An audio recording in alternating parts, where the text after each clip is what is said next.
है हमारा देश आगे बढ़े, आत्मनिर्भर बढ़े, इसके लिए यह यूनिटी मार्च है। इसमें हजारों युवक संकल्प भी ले रहे हैं, नशा मुक्ति का भी ले रहे हैं। आपका पुराना सोना भारत की नई ताकत। इस साल तनिष्क लेकर आया है एक अनोखी पहल, तनिष्क गोल्ड एक्सचेंज, जहां आप पुराने सोने को नए गहनों में बदल सकते हैं, वो भी बिना किसी डिडक्शन के।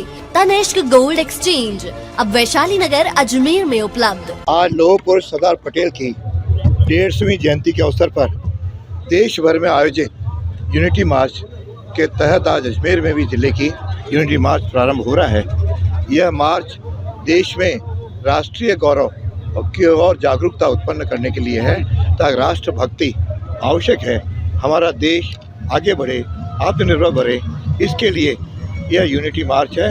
इसमें हजारों युवक संकल्प भी ले रहे हैं, नशा मुक्ति का भी ले रहे हैं और आत्मनिर्भर भारत का भी ले रहे हैं। मैं समझता हूँ इस समय दिल्ली के अंदर जो दंगे वहाँ पे उन्होंने आतंकियों ने जिस प्रकार का तांडव मचाया, ऐसे समय राष्ट्र की एकता अति आवश्यक है, राष्ट्र का भाव जागृत है। और मैं अपेक्षा करता हूँ कि यदि उस समय सरदार पटेल पहले प्रधानमंत्री बनते तो आज देश की तस्वीर कुछ और होती। उनके कारण ही आज भारत इकाई हुआ है।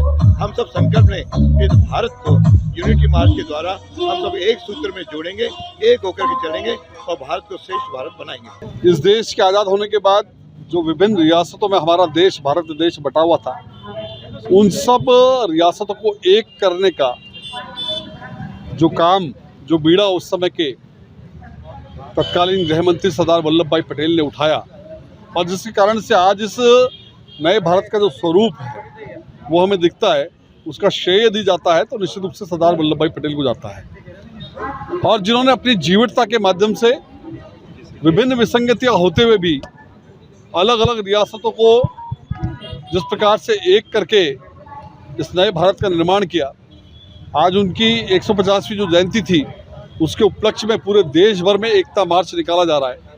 और उसी क्रम में यहाँ पर भी आज अजमेर के अंदर भी एकता मार्च जो है टोरंटो समारोह स्थल से प्रारंभ होकर के और शहर के विभिन्न मार्गों से होता हुआ सरदार वल्लभ भाई पटेल की प्रतिमा इंडोर स्टेडियम तक पहुँचेगा।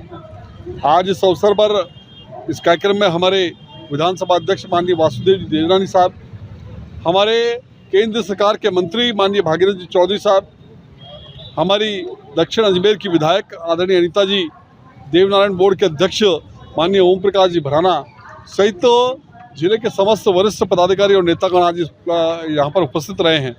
और एक अलग ही जोश जो आपको भी जब बाज़ार में हम निकलेंगे और जो स्वागत इस यात्रा का होगा, मैं कह सकता हूँ कि ये बदलता भारत, इसके लिए यदि आज भी कोई प्रेरणा का स्रोत है तो वो सरदार वल्लभ भाई पटेल है, जिन्होंने इस पूरे देश को एकता के सूत्र में बांधने का काम किया। उनकी जयंती पर आज ये कार्यक्रम हो रहा है और पूरे देश भर में आयोजित हो रहे हैं। आने वाली 26 तारीख को अजमेर के अंदर जो नई दिल्ली से प्रारंभ हुई एक यात्रा जो कि गुजरात तक उनकी स्टैच्यू ऑफ यूनिटी तक पहुंचेगी, उसका भी आगमन अजमेर में होगा और उसके अंदर भी एक भव्य इसी प्रकार का एक यात्रा का आयोजन किया जाएगा। मैं निश्चित रूप से आज ऐसे इस अवसर पर सरदार वल्लभ भाई पटेल को नमन करते हुए और निश्चित रूप से इस देश के लिए जो उन्होंने किया है वो हम सबके लिए प्रेरणा का स्रोत है।